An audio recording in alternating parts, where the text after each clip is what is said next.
Galactic Connection. In one village under Fruka, there were 7 girls one summer, which 16, which 17, but none older than 18. 6 girls were very beautiful with their bodies and faces, and one was ugly in the face. They hung out and were not envious each to other. At least that's what it looked like. That summer, which, as it turned out, was their last in their youth together, they went to the Danube in the evening to swim and play in the water. But only after they would finish the work on settling cattle and poultry. One evening, shortly after Ilindan, August 2nd, they passed through the main street of the village, singing as often before. The Danube is beautiful from a boat, and less beautiful in the river current.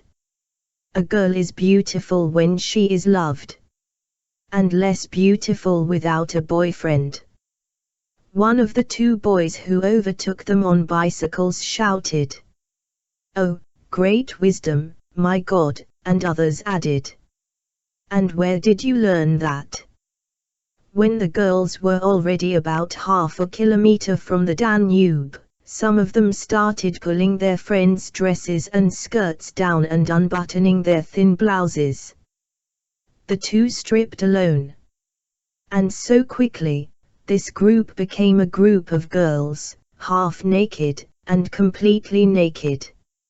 Nobody touched th ugly one, and she didn't take off her clothes either. But it was all giggling and screaming all over the field.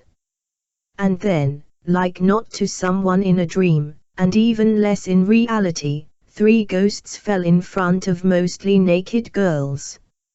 Some girls screamed in surprise, some were speechless. Some girls started dressing, some girls lost their clothes and beat themselves with their hands, which on the chest, which in front of its grove, which here and there. The ghosts were in the characters of young men. One looked well under 30, and 2 a little over 30. All 3 were very beautiful. Indescribably beautiful, the girls said later. The younger said to the girls, most of whom were still amused by their dressing, "Don't be afraid. I am a high officer from the planet Gandanes, the 4th in the Green Star system. These are my friends Dun and Sale. I'm all. As a reward for good service, I got the right to marry the girl I want from the galaxy. And I decided to marry the best and most beautiful on the Earth." After a good minute of silence and getting used to the situation, one of the 6 beautiful girls from Srim was encouraged and asked, "Isn't she from this area?" "Yes. She is from this area. More precisely, she is from your village." "Isn't she one of us 6? The same girl asked again. "Well, that's not it. But she is of you 7. "Oh, I'm sorry," said the same girl again and looked at her ugly friend. Another one girl said, "Even if she is one of us 7, it doesn't go without asking our parents." "What if one of you doesn't have parents anymore?" Sale asked her. Again, all the girls looked at the ugly one. Somehow with the decision that it is better not to run around with a lot of questions, before they are sure that the question is in place. One, however, estimates that there are some objections. What if we already have sympathies and fiancés? Dunn burst in quietly and quite long, more sarcastically, as if he were an earthling. And what if only one of you started corresponding with one student, and the others are still fantasizing? Smiling, he winked at the girls.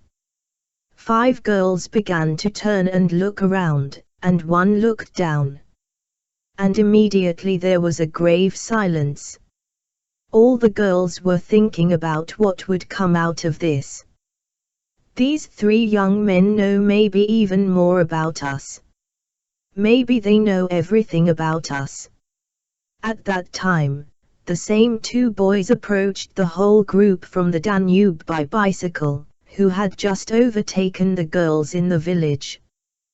Whether the boys were scared of the situation or out of politeness, not to interfere in the conversation of adults, they continued driving towards the village, as if they were in a bicycle race.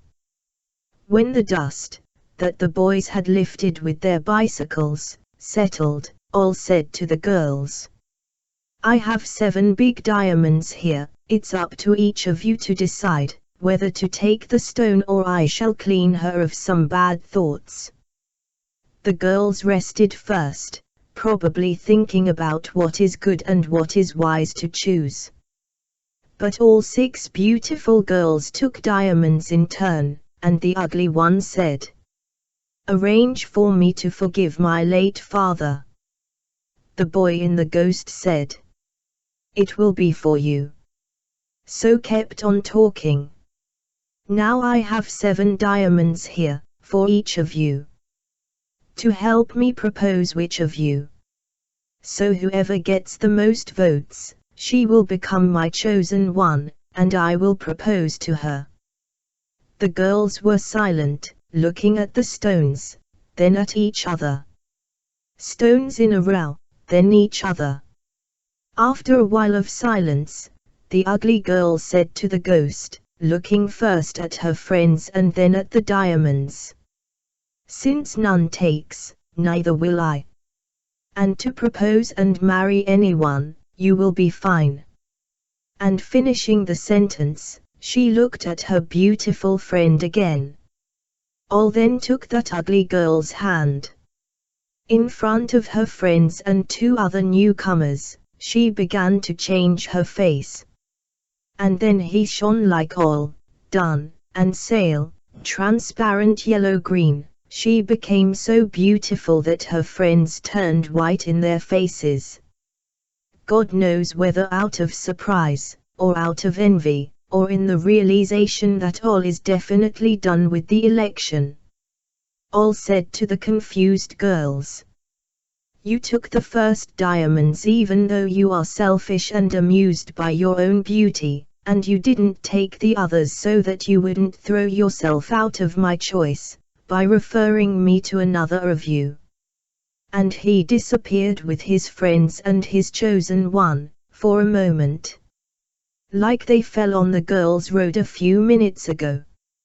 6 beautiful girls from Srim might continue to go to the Danube, but a large group of people came from the direction of their village.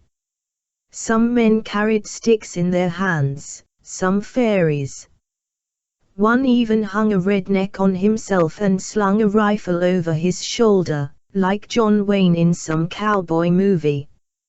I guess those boys informed them about the meeting in the field. One of the girls in the village asked herself in front of everyone that evening, how come they took Ankitsa away and didn't ask her anything? What did they have to ask her? Haven't you seen how happy she was? One of her friends answered.